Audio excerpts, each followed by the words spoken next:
सचमुच यहोवा भला है, उसकी करुणा सदा की है। हालेलुया। जो लोग चख कर प्रभु यीशु मसीह को पहचानते हैं वो कभी भी उसे पीठ नहीं दिखाते। जिन्होंने चखा नहीं होता ना, उनको क्या मालूम कि यीशु का स्वाद क्या है, यीशु कैसा है। हालेलुया।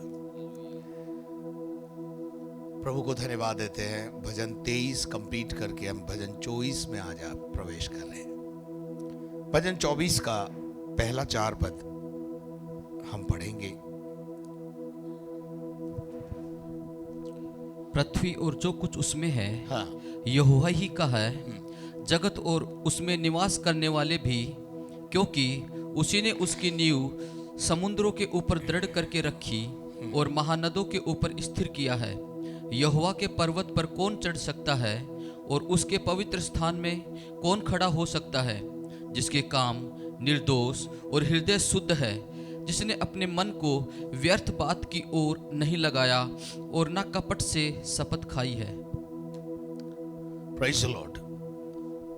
हम जो अपनी आंखों से देखते हैं उसको सृष्टि बोलते हैं। जो हमें दिखता नहीं वो सृष्टि करता है, और वही गॉड है, वही परमेश्वर है। जो दिखता है वो नाशवान है, एक दिन नाश हो जाएगा। लेकिन जो नहीं दिखता है वो अविनाशी परमेश्वर है, सृष्टिकर्ता। दो चीजें हैं, सृष्टि और सृष्टिकर्ता। पृथ्वी और जो कुछ उसमें है सब सिरजा गया है यहोवा के द्वारा। जगत और उसमें निवास करने वाले भी, और जो कुछ हमें दिखता है। मैं इस परिभाषा को इस प्रकार से परिभाषित कर देता हूं कि जो कुछ हमें अपनी इस नाशवान आंख से दिखता है वो सब नाशवान है, परंतु जो दिखता नहीं वो अविनाशी है। उसी को हम यहोवा कहते हैं, उसी को हम परमेश्वर कहते हैं, ईश्वर कहते हैं, प्रभु कहते हैं, जो भी आप उसे पुकारते हैं। और प्रभु ने इस दुनिया में जगत और जो कुछ उसमें वो भी सब, जो भी निवास करते हैं वो भी सब उसी के हैं। दूसरे पद में लिखा है, क्योंकि उसी ने उसकी नींव समुद्रों के ऊपर दृढ़ करके रखी है और महानदों के ऊपर उसे स्थिर किया है। यानी प्रभु ने ही इसकी नींव डाली है।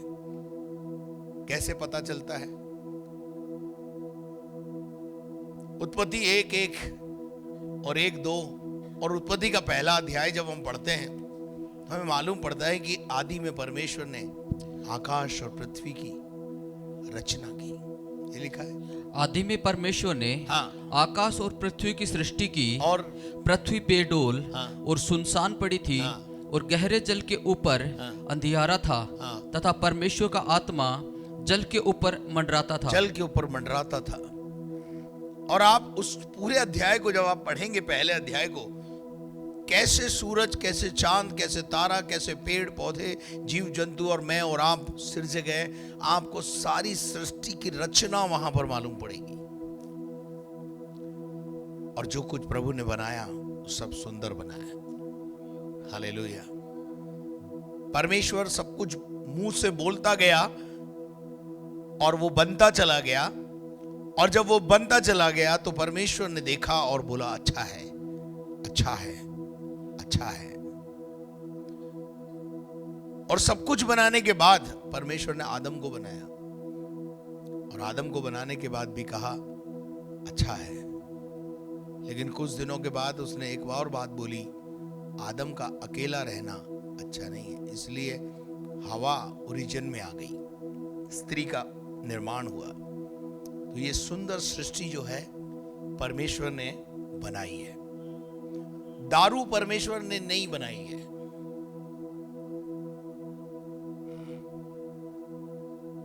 परमेश्वर ने फल बनाए हैं और उन्हें खाने का अधिकार हमें दिया है। क्या उसको सड़ा के दारू बनाकर पीना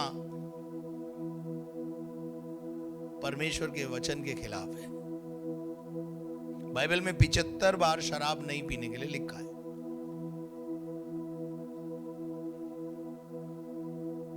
जिस चीज का स्वरूप बिगड़ जाए, क्या हम उसे इस्तेमाल करेंगे? कोई भी चीज, आप सब्जी ले लीजिए, अगर आपने बनाई और 2 दिन या 1 दिन के बाद वो देखते हैं आप उसे, वो खराब हो गई, क्या आप अपने बच्चों को देंगे? क्या बोलोगे? इसको बाहर फेंको। अब शराब कैसे बनती है? सड़ाने के बाद ही बनती है, और इसीलिए वो स्वास्थ्य के लिए हानिकारक है। आप अपने बच्चों को सड़ी हुई सब्जी नहीं खिलाते, क्योंकि वो स्वास्थ्य के लिए, स्वास्थ्य उसे, मतलब आपका शरीर उसे एक्सेप्ट नहीं करेगा। आप देखेंगे अगर गलत चीज आपने खा ली तो वॉमिटिंग सेंसेशन आ जाएगा, वॉमिट होगी, एक्सेप्ट ही नहीं करेगा। और इसी प्रकार से हर सड़ी हुई चीज से दूर रहना बहुत जरूरी है। सृष्टि सुंदर है, इसका उपयोग करो, उपभोग करो, एंजॉय करो इसको। अदन की वाटिका में परमेश्वर ने मनुष्य की सारी आवश्यकता को पहले बनाया और उसके बाद उसने आदम को बनाया, और उसने कहा खाओ पियो, फलो फूलो और पृथ्वी पर भर जाओ, एंजॉय करो। इसका मतलब यह है, ये जीवन प्रभु ने आपको एक बार दिया, बार बार नहीं मिलेगा। You enjoy it. इस धरती पर इसको जितना एंजॉय कर सकते हो उतना एंजॉय करो। मेरा कहने का मतलब यह है, परमेश्वर ने सब कुछ बनाया है, पर जो मनुष्य ने बनाया है वो सब गड़बड़ है।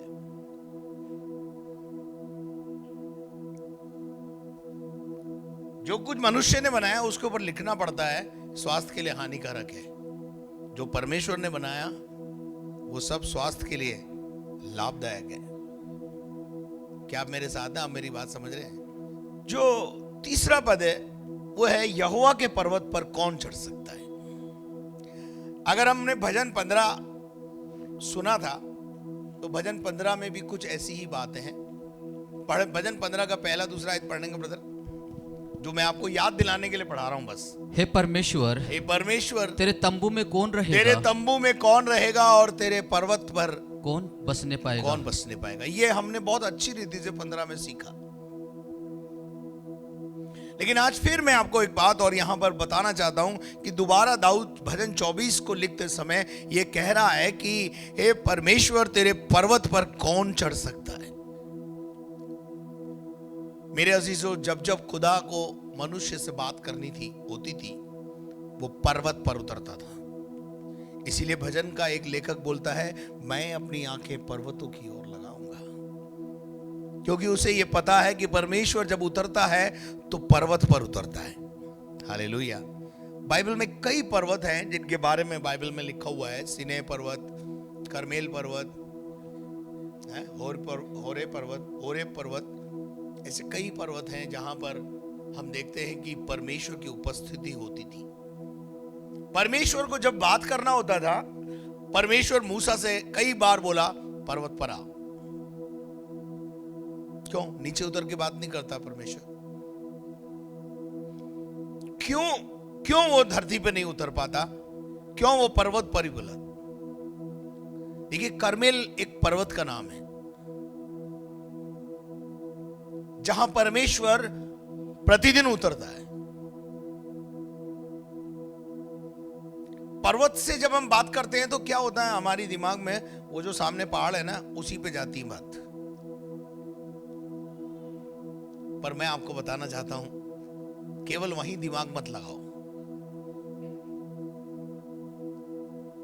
परमेश्वर वहां उतरता है जहां होली प्लेस होता है, पवित्रता में उतरता है। कि परमेश्वर, ईश्वर सफाई पसंद है और पवित्रता को पसंद करता है। इसलिए पूरी दुकान को, मकान को क्या कर देते हैं हम? साफ कर देते हैं। जितने कबाड़े पड़े होते हैं उनको निकाल देते हैं, क्योंकि खुदा को कबाड़े पसंद नहीं है। और आप अपनी लाइफ में कबाड़े रखते हो। तो प्रभु जहां पवित्रता होती है वहां उतरता है। आप देखते हैं कि परमेश्वर ने सबसे पहले मूसा को कुछ नहीं बोला, उसको केवल एक झाड़ी दिखा दी पर्वत पर, जो झाड़ी जल रही है, आग लग रही है उसमें, और वो भस्म नहीं हो रही, और एक विचित्रता उसके दिमाग में आ गई, और उसने उस झाड़ी की ओर वो आकर्षित हुआ। वो झाड़ी की ओर आकर्षित नहीं हो रहा है, वो परमेश्वर की पवित्रता की ओर आकर्षित हो रहा है। और धीरे धीरे धीरे धीरे धीरे एक समय ऐसा आया उसकी लाइफ में कि वो पर्वत पर पहुंच गया। पर्वत पर पहुंचते एक आवाज आई, मूसा अपने जूते उतार। इंग्लिश में है रिमूव योर सैंडल्स, और इसका आत्मिक मीनिंग भी है कि तुम अपनी गंदगी को जीवन से दूर करो, क्योंकि तुम जिस जगह पर आए हो तुम पवित्र स्थान पर आए हो। यह भवन परमेश्वर का है और यहां पवित्रता वास करती है। और जब उसके लोग यहां पर इकट्ठे होते हैं आराधना के लिए, वो भी आ जाता है। हालेलुया। और आते ही बस एक ही बात बोलता है, पवित्र करो। मैं आपको परमेश्वर के वचन में से एक जगह से लेके जाना चाहता हूं और आपको इस बारे में थोड़ा सा समझाना चाहता हूं। निकाल के हम पढ़ेंगे,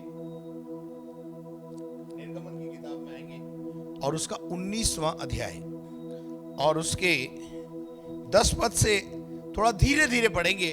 और देखिए परमेश्वर अपने लोगों को किस प्रकार से उस पर्वत पर चढ़ने के लिए मना करता है जो उसका निवास स्थान है। पढ़िए। तब यहोवा ने मूसा से कहा, लोगों के पास जा और उन्हें आज और कल पवित्र करना। क्या करना? आज और कल उनको क्या कर? पवित्र करना। पवित्रता का लेक्चर दे, पवित्रता के बारे में बता। मैं प्रतिदिन आपको यहां पर जब परमेश्वर का वचन सुनाता हूं, पवित्रता पर बात करता हूं, क्योंकि परमेश्वर पवित्र है और अवश्य है कि उसके लोग भी पवित्र बने। क्यों परमेश्वर मूसा के द्वारा कह रहे हैं लोगों के पास जा और आज और कल उन्हें क्या कर? पवित्र करना। अब मैं तुझे 2 दिन का समय दे रहा हूं कि तू उनको पवित्र कर, और तीसरे दिन पढ़ो, और वे अपने वस्त्र धो लें, और वे अपने वस्त्रों को धोएं, अपनी जिंदगी को साफ करें, और वे तीसरे दिन तक क्या हो जाएं? तैयार हो जाएं। तैयारी का दिन है। 3 दिन दिए हैं कि हम इन 3 दिनों में अपने आप को पवित्र करें। और क्योंकि तीसरे दिन यहोवा सब लोगों को सब लोगों के सामने देखते सीने पर्वत पर उतर आएगा। कौन? यहोवा। कौन उतरेगा? खुदा कह रहा है मैं सीने पर्वत पर उतरूंगा, पर इससे पहले कि मैं उतरूं दुल्हन अपने आप को तैयार करे। And in these days we are waiting for the second coming of Jesus Christ. Hallelujah. और परमेश्वर आज अपनी आत्मा के द्वारा यह कहलाना चाहता है कि दुल्हन अपने आप को तैयार करे, उसके लोग अपने आप को तैयार करें, उसकी दुल्हन अपने आप को तैयार करे। समय आ गया है कि यीशु मसीह का आगमन निकट है। प्रभु यहोवा मूसा से कह रहा है लोगों को बोल, तीसरे दिन मैं पवित्र पर्वत पर उतरूंगा, इसलिए लोग अपने आप को तैयार करें, अपने वस्त्र धो लें। धन्य है वे जिन्होंने मेमने के लहू में अपने वस्त्र धोए। आगे बढ़िए। और तू लोगों के लिए चारों ओर बाड़ा बांध। क्या बोल रहा है? ये बाड़ा बांधने का मतलब क्या है मालूम है? एक सीमा, एक हद ठहरा, बाड़ लगा दे। ये बाड़ की क्या जरूरत है? इस सीमा की क्या जरूरत है? लॉ एंड ऑर्डर की क्या जरूरत है? Because God is a Holi God, और वो कुछ सीमाएं ठहराता है। पढ़िए क्या ठहराता है, पढ़िए। और उनसे कहना तुम सचेत रहो कि पर्वत पर न चढ़ो। कहां न चढ़ो? पर्वत पर। क्यों परमेश्वर लोगों को पर्वत पर चढ़ने के लिए मना कर रहा है? Because of sin, because of unholiness. क्योंकि पवित्रता और अपवित्रता का मेल नहीं हो सकता।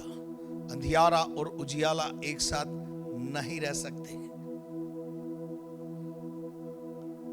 क्यों परमेश्वर ने निर्गमन 33 अध्याय में कहा, अब मैं इजरायलियों के साथ नहीं चलूंगा, अगर ऐसा ना हो कि मैं इनके साथ चलूं और मुझे क्रोध आ जाए और मैं क्रोध में आकर इनको मार डालूं। जो परमेश्वर हमसे चाहता है वो कई बार हम नहीं कर पाते, इसलिए परमेश्वर कहता है कि तू बाड़ा लगा दे और क्या कर, और उसकी सीमा को भी न छुओ। हाँ, प्रभु कह रहा है एक सीमा बांध दे, एक बाड़ा लगा दे, एक लिमिट तय कर दे, और उस लिमिट के बाहर, इस सीमा के बाहर लोग रहें, सीमा को लांग कर अंदर ना आ जाएं या पर्वत पर ना चढ़ जाए। ऐसा लिखा है, आगे पढ़ो। और जो कोई पहाड़ को छुए, जो कोई पहाड़ को छुए वह निश्चय मारा डाला जाए। कौन सा पहाड़? जिस पहाड़ पर खुदा है उसको कोई छूना ना। मजाक नहीं है भैया खुदा। Don't play with the living God. अगर हम पवित्र जीवन नहीं जी सकते हैं तो मैं सोचता हूं कि हमें प्रभु की उपस्थिति छोड़ देनी चाहिए। आग से खेलें और जले नहीं, ये तो हो ही नहीं सकता। फिर उसके बाद क्या लिखा है? उसने उनसे कहा, सचेत रहो, उसको कोई हाथ से न छुए। उस पर्वत पर जिस पर मैं उतरूंगा उसको कोई उसे ना छुए, कोई मेरी पवित्रता को भंग ना करे, कोई है पवित्र जन उसको ना छुए। वचन में कई जगह लिखा हुआ है, कोई भी अपवित्र जन मेरी भोज में से ना खा ले, इसके लिए याजक जिम्मेदार है। प्रभु भोज के लिए भी जब हम वार्निंग देते हैं तो इसीलिए देते हैं कि कोई उसमें से अनुचित रीति से ना खाए, क्योंकि खाएगा तो दंड पाएगा। और प्रभु का वचन कहता है, जो छुए उस पर पथराव किया जाए। जो छुए उस पर क्या हो? पथराव करके उसे मारा जाए, और या उसे तीर से छेदा जाए। उसे तीर से छेद दिया जाए, चाहे पशु हो, चाहे मनुष्य हो, वह जीवित ना बचे। जीवित नहीं बचेगा। आध्यात्मिक जगत में पवित्रता वेरी नेसेसरी है, बहुत महत्वपूर्ण बिंदु है। उसके पवित्र पर्वत पर कौन रहेगा, कौन चढ़ पाएगा? जो पवित्र होगा। फिर आगे क्या लिखा है, पढ़ो।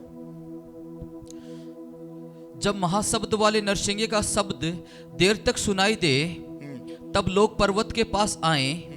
तब मूसा ने पर्वत पर से उतरकर लोगों के पास आकर उनको पवित्र कराया। और उन्होंने अपने वस्त्र धो लिए। और उसने लोगों से कहा, तीसरे दिन तक तैयार हो जाओ, स्त्री के पास न जाना। जब तीसरा दिन आया, तब भोर होते ही बादल गरजने और बिजली चमकने लगी, और पर्वत पर काली घटा छा गई।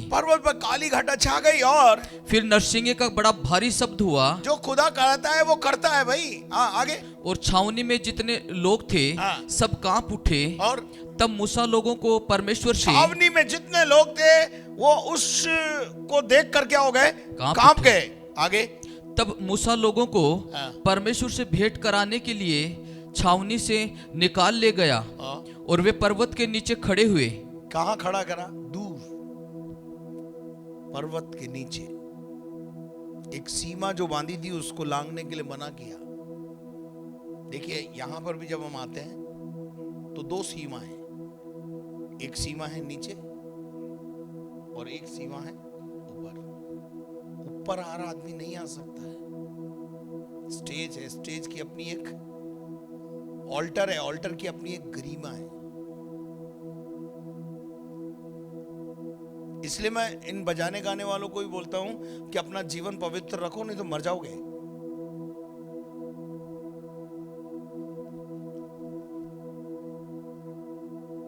ये जो जगह है ना, ये पवित्र है। यहां से परमेश्वर बोलता है लोगों से। ये एक तरीके का पर्वत है। समझ में आ रही? अब देखिए, अब यहां पर एक सीमा बांधी है। परमेश्वर पर्वत पर है, सीमा बांध दी गई है कि इससे आगे नहीं आना है। कुछ नियम बने हुए हैं ना, कलीसिया में भी कुछ नियम है। और उसके बाद क्या लिखा है? और यहोवा हाँ। जो आग में होकर हाँ। सीने पर्वत पर उतरता था, हाँ। इस कारण समस्त पर्वत धुएं से भर गया और उसका धुआं भट्ठे का सा उठ रहा था और समस्त पर्वत बहुत कांप रहा था। पर्वत कांप रहा था, कंपन हो रहा था पर्वत में। और फिर जब नरसिंगे का शब्द बढ़ता और बहुत भारी होता गया, तब मूसा बोला और परमेश्वर ने वाणी सुनाकर उसको उत्तर दिया। आगे, और यहोवा सीने पर्वत की चोटी पर उतरा, पर्वत पर उतरा और मूसा को पर्वत की चोटी पर बुलाया। मूसा को बुलाया, लोगों को बोला तुम यहीं ठहरो। कुछ सीमाएं हैं, विश्वासी की कुछ सीमाएं, ध्यान रखिएगा। पास्टर की कुछ सीमाएं हैं, प्रचारकों की कुछ सीमाएं। और मूसा परमेश्वर के पास चढ़ गया और तब यहोवा ने मूसा से कहा, नीचे उतर के लोगों को चेतावनी दे। नीचे उतर और लोगों को चेतावनी दे, कहीं ऐसा ना हो कि वो बाड़ा तोड़कर यहोवा के पास देखने को घुसे। देखने का बहुत शौक है ना। फिर उसके बाद क्या लिखा है ब्रदर? पढ़ो। और उनमें से बहुत नाश हो जाएं। ऐसा ना हो कि वो नाश हो जाए। और याजक जो यहोवा के समीप आया करते थे, वे भी अपने को पवित्र करें। याजक भी अपने आप को पवित्र करे। पास्टर क्यों भी लपेटा है खुदा ने? याजक भी इस स्टेज पर चढ़ने से पहले अपने को पवित्र करें। और कहीं ऐसा ना हो कि यहोवा उन पर टूट पड़े। जो अपवित्र रह करके सेवकाई देंगे, यहोवा उन पर टूट पड़ेगा, यहोवा उनको बर्बाद कर देगा। इसीलिए लिखा है, जीवते परमेश्वर के हाथ में पड़ना भयानक बात है। तुमसे सेवा नहीं होती ना, छोड़ दो। कहने का मतलब यह है कि यहोवा उन पर क्या करेगा? टूट पड़ेगा। और 22 के बाद आगे बढ़िए। मूसा ने यहोवा से कहा, वे लोग सीने पर्वत पर नहीं चढ़ सकते। वे लोग सीने पर्वत पर नहीं चढ़ सकते। मूसा ने यहोवा से कहा कि वे लोग सीने पर्वत पर नहीं चढ़ सकते। तूने तो आप हमको यह कहकर चिताया कि तूने ही तो हमें कहा है और हमें चिताया है कि पर्वत के चारों ओर बाड़ा बांधकर उसे पवित्र रखो। उस पर्वत को पवित्र रखने के लिए बाड़ा बांधा गया है, सीमाएं बनाई गई हैं, कुछ नियम कानून बनाए गए हैं। और बेटा, यहोवा ने उससे कहा, उतर तो जा और हारून समेत तू ऊपर आ। आप किसको भी ले आ जा करके? हारून को भी ले आ, क्योंकि जो कुछ मुझे कहना है मैं हारून के सामने कहूंगा, ताकि हारून जनता को जा करके कह सके। आगे, परंतु याजक और साधारण लोग यहोवा के पास बाड़ा तोड़ के न चढ़ आए, ऐसा न हो कि वह उन पर टूट पड़े। और अतः ये बातें मूसा ने लोगों के पास उतरकर उनको सुनाई। समझ में आया क्या कुछ? क्यों दाऊद कहता है कि तेरे पवित्र पर्वत पर कौन चढ़ पाएगा, कौन रह पाएगा, कौन? क्यों लोग नहीं रह पाते कलीसिया में? नियम कड़वे लगते हैं, पवित्र जीवन जीना नहीं चाहते। यहोवा के पर्वत पर कौन चढ़ सकता है? केवल मूसा और हारून। उसके बाद लिखा है, उसके पवित्र स्थान में कौन खड़ा हो सकता है? प्रश्नवाचक चिन्ह है। और इसका उत्तर केवल एक है, नीचे 24 पद में लिखा है, जिसके काम निर्दोष। काम कैसे होने चाहिए?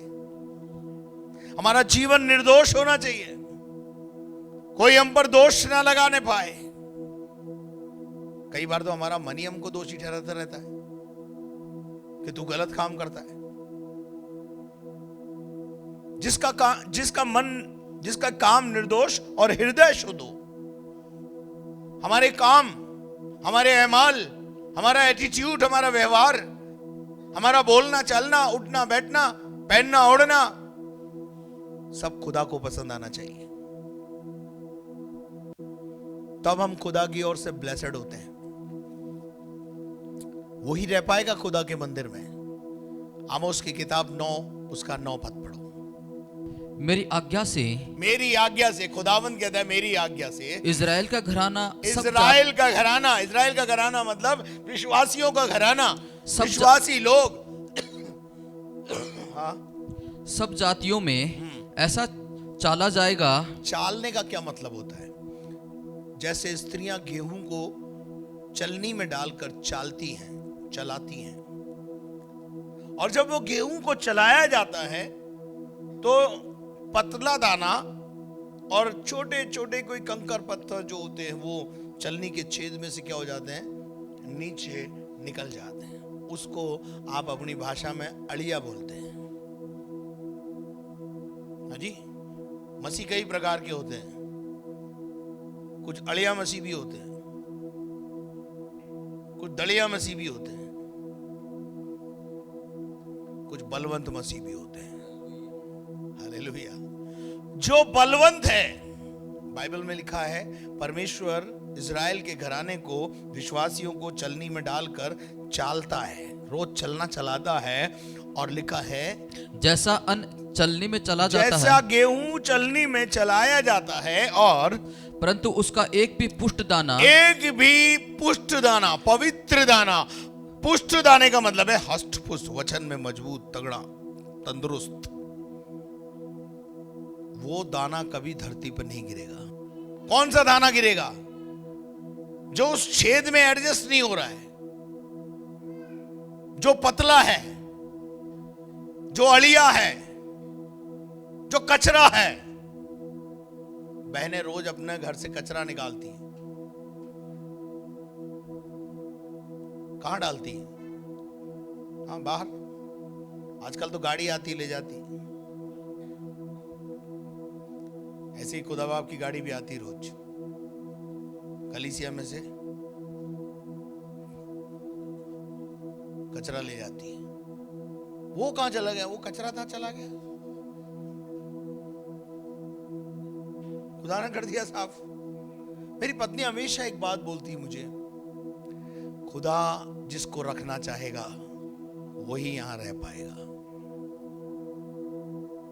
इसलिए मैं किसी के पीछे भागता नहीं हूं, क्योंकि मेरे भागने से होगा क्या? खुदा तो खुदा है, उसका मापदंड अलग है। हम तो चाहें तो सबको एडमिशन दे दें। खुदा खुदा है, उसकी चलनी में अगर नहीं ठहर पाया तो गया काम से। इसलिए मैं क्या करता हूं मालूम है? आपको पुष्ट बनाने के अंदर ज्यादा रुचि रखता हूं। मेरी रुचि क्या है? मैं आपको केवल पुष्ट बनाने में लगा हुआ हूं, क्योंकि मुझे मालूम है अगर पुष्ट हो गए, हष्टपुष्ट हो गए, तो चलनी के अंदर ही घूमते रहेंगे। हालेलुया। फिर कोई अड़िया नहीं बनेगा। अड़िया जो होता है ना, वो जानवरों को खाने के लिए दे दिया जाता है। जा, तू जानवरों के लिए है, तू खुदा के लायक नहीं। अड़िया हमेशा शैतान का शिकार होते हैं, याद रखना। अड़िया सब शैतान के शिकार हो जाएंगे, लेकिन दलिया खाकर हष्टपुष्ट हो जाने वाले चलनी में घूमते रहेंगे। इसलिए मैं प्रयास करता हूं, प्रतिदिन का जो मेरा प्रयास है वो भी इसीलिए है, मेरे अजीजों, जिसके काम निर्दोष और हृदय शुद्ध है,